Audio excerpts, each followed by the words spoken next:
Today's video is brought to you by random blizzards in April. Move to Chicago and you too can have random blizzards in April. Anyway, sarcasm aside, I do live in the Midwest, kind of near Chicago, like north, but like probably too much information to put on the internet, so let's just say I live near Chicago. The weather on Sunday reminded me a lot of times that I have spent days where the weather has been crappy reading and finished books within one sitting.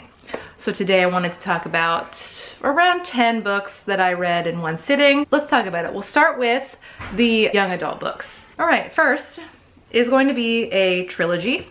So this is like a bonus. The To All the Boys I've Loved Before series trilogy by Jenny Han. I read these in February of this year. I started the first one on the 1st of February, finished it that day. Started the second one on the 2nd of February, finished it that day. And then I started the third one on the 3rd day of February and finished it that day. Super cute, super likable characters, very easy to read, and therefore I was able to finish them in one day. More young adult books.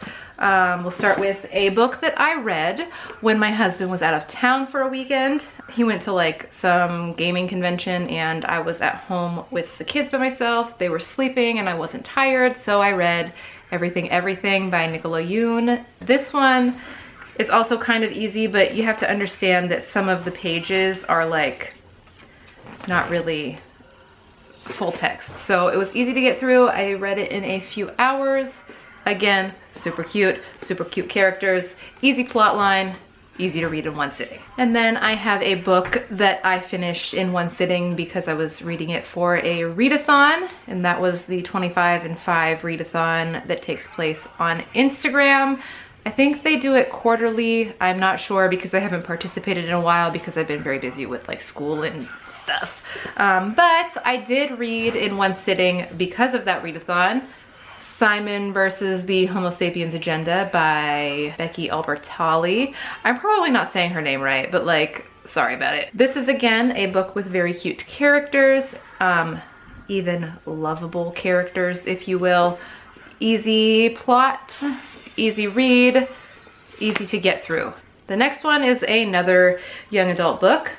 I'm not entirely sure how I feel about it. I don't know how I feel about the movie. I've watched the movie several times. I've only read the book once, but like, I just don't know how to feel. And that is The Kissing Booth by Beth Reekles. Characters are okay, like most of them, but pretty much the whole time I felt frustrated at Lee because it's his fault that she falls in love with his brother. You know what I'm saying? Like, it was frustrating, but it's easy to read because the margins are huge, the spacing between the words, the spacing between the sentences, like just the page spacing is huge and the font's kind of big, so easy to read. It's not that complex. Then again, she did write it when she was like 15, so easy to get through. Next, another like younger adult book, kids book if you will. I still love it as an adult, but that's Harry Potter and the Sorcerer's Stone.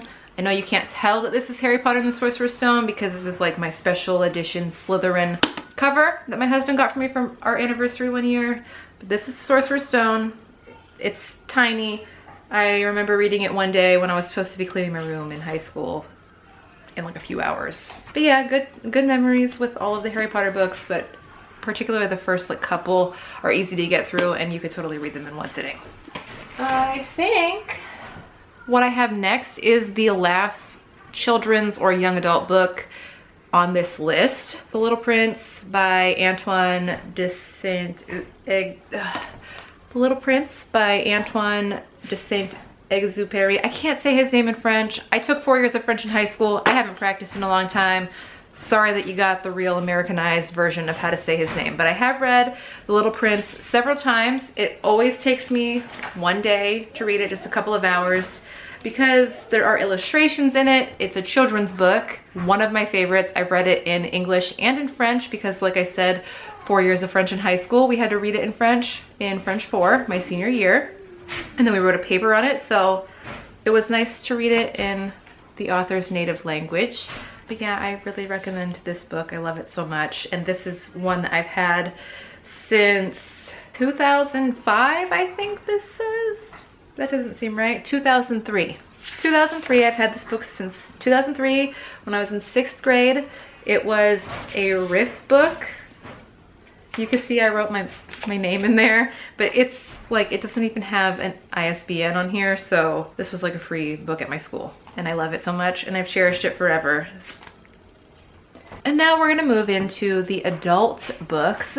The first one I would like to talk about is one that fits in with my last video, books that are the bane of my existence, because it's a book that I read in high school. I read it in 10th grade, which if you remember, if you watched my last video, one of the books that I read in 10th grade is one that I absolutely hated, but Master P did throw us a bone by having us read a book that I did end up enjoying, and that was Of Mice and Men by John Steinbeck. John Steinbeck is one of my favorite American authors. I love The Grapes of Wrath, and I love East of Eden, and I love Of Mice and Men. I loved Lenny and George. I love the story. It's very, very sad. I think when I was assigned this book, we were assigned like the first 20 or so pages, but I became quickly engrossed in the story, and I finished the whole book in one night, came to school the next day, and let my teacher know that I was upset because he assigned a book that made me cry. We also watched the movie adaptation, and it's pretty on par for this book.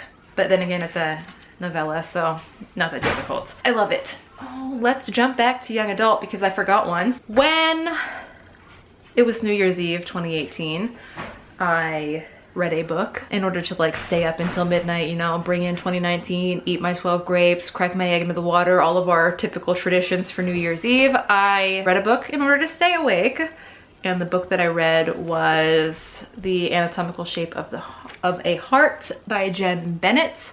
I love Jen Bennett's writing. It's beautiful. She creates really likable characters. This was an interesting storyline. I loved it, couldn't put it down. I think I stopped reading like once in order to eat dinner, and then I continued to read and snack for the rest of the night. So good book, enjoyed it. And now we'll talk about the last two adult books that I have on this list. These are both mystery thrillers, both by authors that I had never read before. The first one, oh actually, and they both came from Book of the Month because Book of the Month really knows how to pick great thrillers. So the first one that I would like to talk about is Then She Was Gone by Lisa Jewell. This one is actually the book that made me think of this kind of topic for a video because I read it when there was really crappy weather in April of last year. My best friend stopped to visit me on her cross-country move. She was moving from California to DC, the DC area, and I received this book in the mail a few days before she stopped by my house, and I was like, oh, I'll just wait until after she leaves and then I'll pick up this book, and it'll take me a couple of days to read. But what I wasn't expecting was the crappy weather, so she ended up having to leave a little bit earlier than they had planned. It was early in the morning. I was like, well, I'm already awake, I might as well start reading. And then I just couldn't stop because the plot is so engrossing. The characters aren't really likable, but the plot is so good that it just keeps you wanting to read more.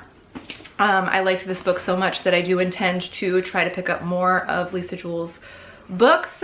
So if you have a good suggestion for what I should read, also by her, I would love to read about it in the comments. Then the last book on my list of books that I've read in one day, I technically didn't read in one sitting.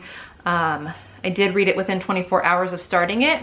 I think I had one chapter left to read at work the next day. I read it on my lunch, and that was my favorite book from 2018, The Last Time I Lied by Riley Sager. This is actually not my original copy.